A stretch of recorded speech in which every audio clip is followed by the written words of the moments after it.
I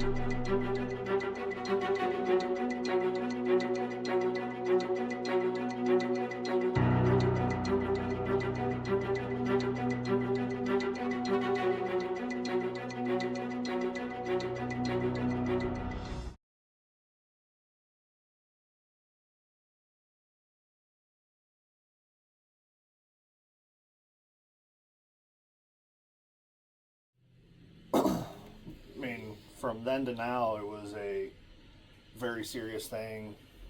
Treated it a lot differently, um, along the lines of it used to be a lot more aggressively treated.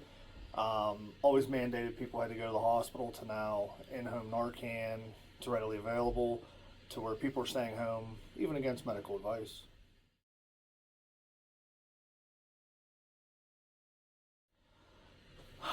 I think lack of awareness. Um, People rely on Narcan a lot more as a fix-all, when in reality, if you do enough of an opioid, it's going to kill you regardless. Yeah, we gotta fix the breathing. We can't just. Yeah.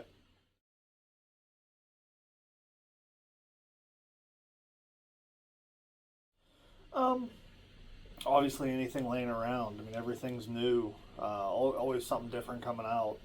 Um, Fentanyl. There's xylazine now. Yeah, I forgot about that.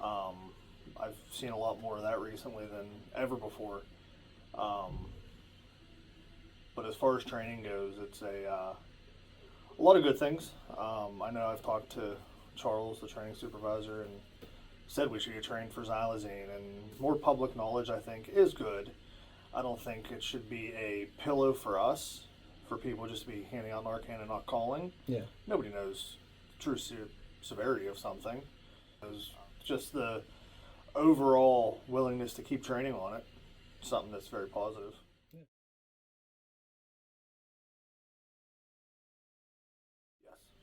Yes.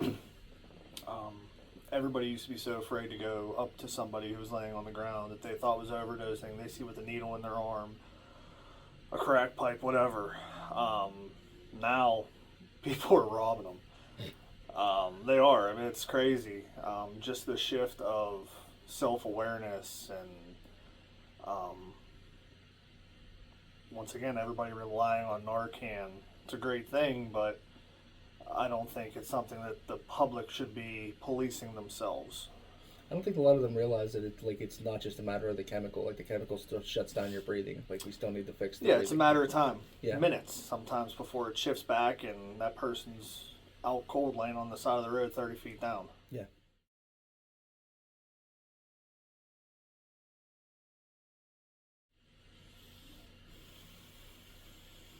No, I just kind of try to forget them.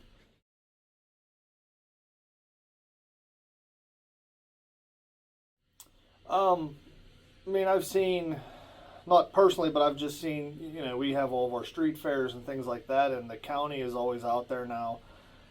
Pamphlets, classes, handing out Narcan, Um, that's probably the biggest point that I've seen to, regional assets helping out the community, which I think is good. Yeah.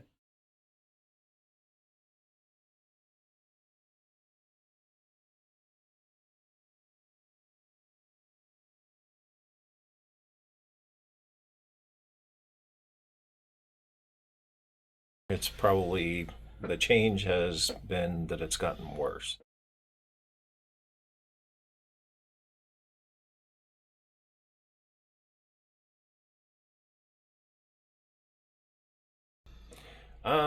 Over the years, we've seen a number of shortages on some of the medications as far as Narcan, some of the different changes legally. The police have chosen to not seek legal action against people in the time of crisis or overdose for calling 911 or have any legal action against the individual that was overdosing. And I'm sure that makes it a lot more likely for people to call, get lives saved. Absolutely. Yeah, over the years, taken an initiative really to train everyone, law enforcement, general public. They've made it accessible, or made Narcan accessible, over the counter, for families that are struggling with family members that have opioid illness or addictions.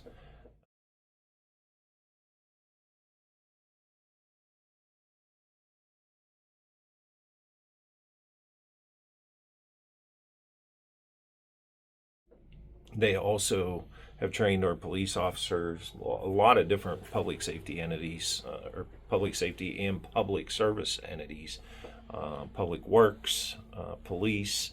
They've all, trained those individuals how to administer Narcan. I learned recently that inmates, pretty much any of the inmates, when they're released, are given Narcan, regardless if they are a user or not.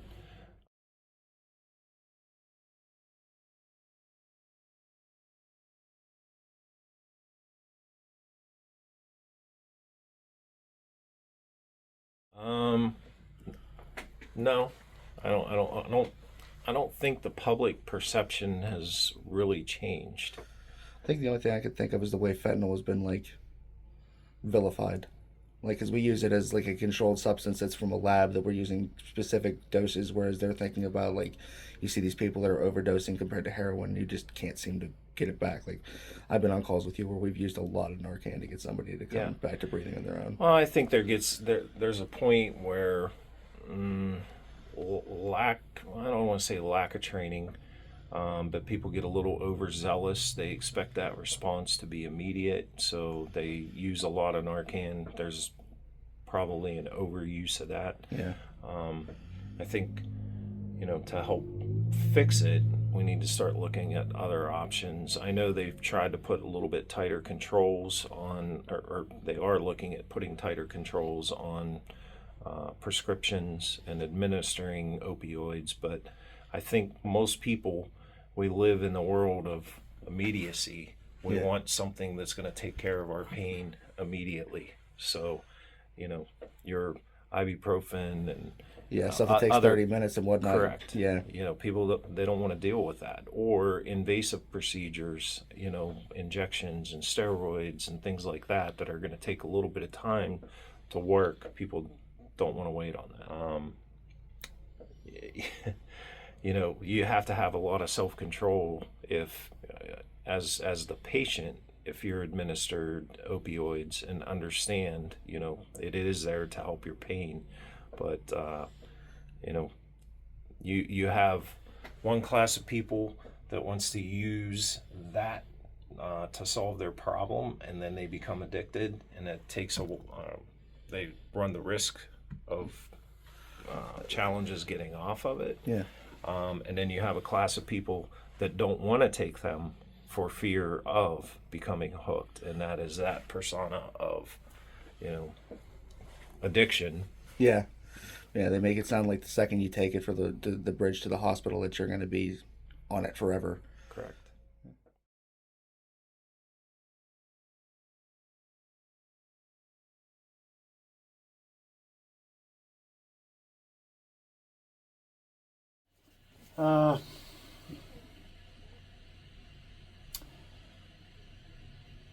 I guess how it relates to us personally, like on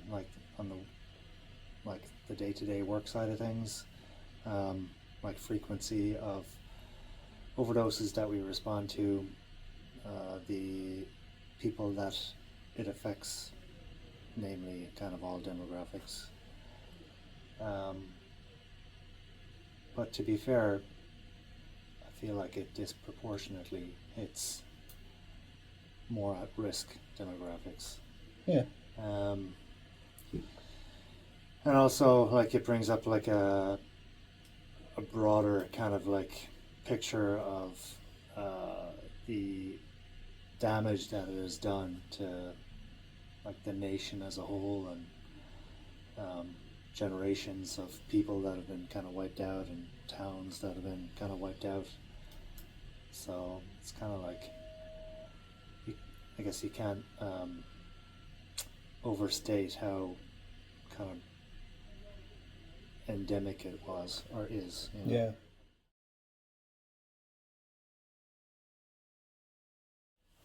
I feel like it's currently more under control than it was a number of years ago, and part of that is the tools that are at our disposal, and we'll get onto that, I guess, in the questions. But the demand, I think, apart from there was a year there or so where it was just there were multiple overdoses nearly on a daily basis. I remember we were getting about like McKnight Road and stuff at like red lights. Remember? Yeah, like red lights and houses that we would go back to the same house the same day. Yeah. You know, and I remember seeing guys like that. Like I would revive, and then like I would pronounce them, like within I don't know a relatively short time. You know, like within a few months or a year or whatever. Young people. So the demand, I guess, like physically you're going to these calls, like there's a mental demand. So that has an effect on your people, I guess, and resources.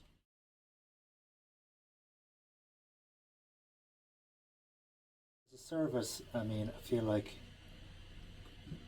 you know, people would have kind of like administered Narcan and kind of like stood around and waited, I guess, and there was a real push to like manage the airway, manage the ventilations and have good ventilations with positioning as a primary focus, and two-person like ventilations with like a C-grip on the face, and there was like a big push for that. Like, and we knew that we had to ventilate patients, but there were times when people would just kind of, you know, they thought that you could just give Narcan alone and that they would just come around, and they would, but like sometimes I've seen like patients that have gone too far down that track and they actually go into a respiratory arrest, and it's really difficult to get them back if they do that. Like the biggest one is obviously the introduction to like essentially over-the-counter Narcan. Yeah. So like the availability of that for patients, families, public safety people, fire, EMS, and police.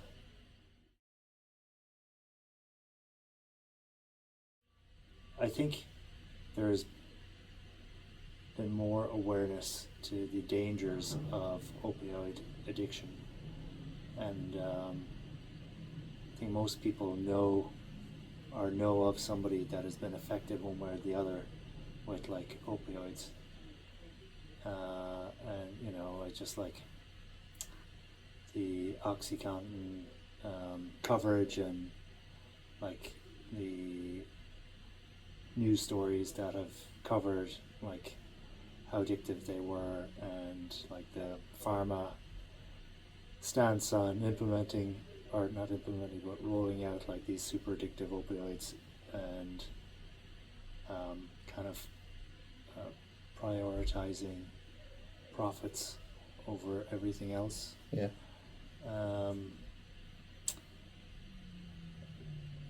That rolls into like the stricter policies with physicians. I think, yeah, like I think that's definitely a thing. I think that's like goes hand in hand with people kind of being more aware, and doctors definitely are stricter. I mean, but my experience with that is anecdotal. But I know from like friends of mine that like they've been more conservative. But on the flip side of that, like I've also heard some doctors that have been kind of liberal. So I mean, I don't think it's definitely that those policies have completely like changed behavior. Like, I mean, I feel like it has for probably the most part, and maybe newer doctors or younger doctors. I feel like there are obviously some doctors out there that don't have a problem giving a decent amount of opioids to people, and their intention, I think, is like to just take away pain, and it is good intent. I don't think they're like, you know, The doctors themselves aren't malicious. It's just a matter of like, Yeah.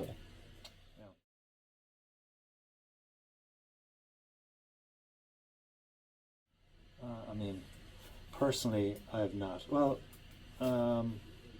I've had good friend of mine battle with opioid addiction recently and within the last year, and yeah, I mean, like, without going into details, I've seen the struggles that it put on him and under his family, and that was tough for them to get through. And obviously, just like the job, you see it all the time with cases that you empathize with that are just like circumstantially just like very sad, and you worry about the about the final outcome of some of these people, you know.